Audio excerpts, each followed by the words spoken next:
You are listening to The Art of Sales. Everyone sells every day, and this is your source for conversational, real-world sales and prospecting methods that you are comfortable using and that get results. You'll help people buy instead of pushing them into being sold. Here's your host, Art Subcheck. You've probably heard the saying, there's no such thing as a dumb question, right? Well, that's not true. There are dumb questions. Actually, there are stupid questions in sales. Let me explain. And I'm going to use a personal story here. You've probably seen Times Square in New York City on TV, or if you've been there, you've experienced what I'm going to talk about. Times Square is like Disneyland for a sales scientist like me. It's somewhat similar to the beaches in Mexico, which I've talked about before. Here, pretty much anything that you want can be bought or maybe rented up and down Broadway. Products, food, services, events, even humans in some cases. So you've got the street vendors set up with their makeshift tables and rolling carts and these little tiny pop-up stores and the huge international brand stores like Gap and the others, all lit up by blocks and blocks of 5-story tall HD TV screens. Every day is like you see it on TV on New Year's Eve when they drop the ball, and just with fewer bodies. But there still are thousands of people milling around at all hours. It's fascinating. Now, some of the people on the sidewalks are the ones I was most interested in when I was there on a recent visit. You can't step more than a few feet without someone stuffing some type of promotion into your hands. I mean, bus and boat tours, reduced price theater tickets, adult attractions, and a lot more stuff. Then they try to engage you in a conversation to sell you on their stuff. One guy had a handful of coupons for a comedy club. Now, he had this approach that at first I thought it was brilliant. Then I realized it really wasn't that good at all because it caused resistance. So here's what he would do. He would make eye contact with people, and then he'd smile. Then he'd say, "Hey, you like to watch comedy, don't you?" And I thought, wow, what a great question. I mean, everybody but the biggest dorks like comedy, right? Of course people have to say yes. And then at that moment, thoughts were racing through my mind. I'm thinking about, I could do a podcast on asking questions that people have to answer the way you want because there really isn't any other logical answer. But as I stopped and I observed, apparently I was clogging up foot traffic in tourist-like fashion because of the number of times I was called various names, it struck me that this was not a good question or a method at all to engage people because some passersby just ignored him. And then he'd yell at him, "Hey, it's okay to say yes." And then others said yes, but then they kept walking, trying to avoid eye contact or conversation. And then others would say no in a smart-ass way, saying something like they were allergic to comedy. And that was kind of ironic in and of itself because of their lame attempt to perform it right there. Anyway, I realized that this question actually caused a natural reaction, which was resistance to being sold. And we all have that. As so many of us who teach this stuff say, everyone likes to buy, but no one likes to be sold.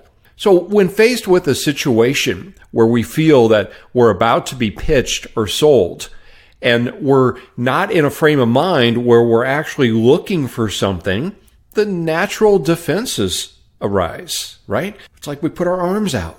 When I went to the dentist with tooth pain, I wanted his recommendation, and I was ready to buy right there. And I did. I bought a root canal on the spot. In and out in 90 minutes and $2,000 later. Now, the next day when I was walking through the airport, I swerved to the other side of the aisle to avoid the woman in the little kiosk who tried to pitch me on the airline credit card. Now, in the dentist situation, I was buying. In the other situation, I was being sold. So anyway, this all got me thinking about the concept of what I call the "Are you stupid?" sales questions. Now, these are similar to the comedy guy's question in that it forces the person to answer the way the questioner wants. Otherwise, it makes the person feel stupid. if he or she does not respond in that way. And of course, that's not conducive to sales. And instead, it puts the person on the defensive. Oh, there's lots of variations of these. You've probably heard and maybe have been taught some if you've gone through some sales training, and they all should be avoided. I'll give you some examples here. A stupid question. Of course you want to save money, don't you?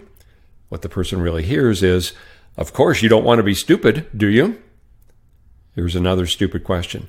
If I could show you a way to save money, of course you'd want that, wouldn't you? And what is really heard is, if I could show you a way to avoid being stupid, of course you'd want that, wouldn't you? Another stupid question. What, don't you want to save money? What they hear, are you stupid? Stupid question. You like to save money, right? What is really heard? You like not being stupid, right? Another stupid question. How important is money to you? What is really heard is, how important is it to you to not be stupid? Now I can go on and on. When I was picking up some books at Barnes & Noble, the clerk asked if I wanted their discount frequent buyer card, and I just said, nah, I'm good. And then he said, what, don't you like to save money? And what I really heard was, what, don't you like not being stupid? So the main point here is that using stupid questions is, well, stupid. So what should you do instead? Well, go back and listen again to how these stupid questions are used. Think about how you've heard them used. And then come up with alternatives to accomplish your goal. For example, if we're trying to point out that someone will save money, we need a series of questions to help us and them see the problem, the cost of the problem, and the results of the solution. I've got a couple of episodes specifically on how to do this, how to ask better questions. So if you'd like to hear those, they are episodes number 40 and also 24. And you know what? I'm going to put together my next show on how to specifically avoid the stupid questions. So that one will be episode 66. All right, so I encourage you, check all of those out and work on your own because, of course, you don't want to use stupid questions, do you? Of course, that was one. All right. Hey, you know what time it is. Your attitude will be iron every way. You'll never feel what they say. It's the art of the sales. Quote of the day. That's right. It's time for the quote of the day. And today's quote is from Thabo Mbeki, former South African president. And he said, I think that probably the most important thing about our education was that it taught us to question even those things we thought we knew. And this is relevant for us in sales because even though we know the answer, we want them to answer to confirm our understanding or our hypothesis of what we think we know. And also the question serves to put them more in a frame of mind that we want them in, so they're going to be more receptive to our recommendation. All right, so hey, if you would like more on questioning, I've got a free ebook of 501 sales tips, and one entire section is on effective questioning. So you can get that at my blog site, which is smartcalling.com, smartcalling.com. And if you're enjoying this show, encourage a couple other friends to take advantage of it as well. Send them to our show site, theartofsales.com, theartofsales.com. And also, if you're on iTunes, please leave us a 5-star rating and a review. Those are so important in helping other people find us, so you'll be helping others as well. I want to thank you so much for investing your valuable time with me. Until next time, go out and make it your best sales day ever. I'm Art Sobczak.